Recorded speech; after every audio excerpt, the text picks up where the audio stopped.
Hey all, how you doing today? Hit that subscribe button, really helps me out. Now this just in on May 15th from Erie, Pennsylvania, USA.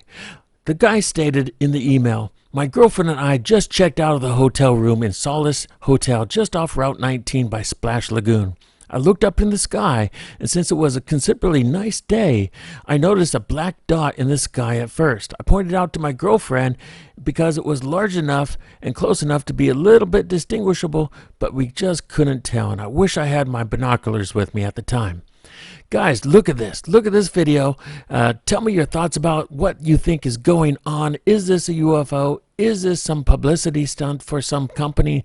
Is this Iron Man? I really have no clue what this is. I've never seen a UFO this shape before. So tell me your thoughts. Hit that subscribe button and share this video if you can.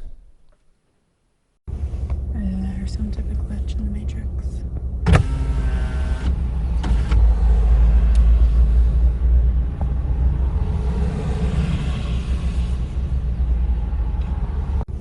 There's some type of glitch in the Matrix.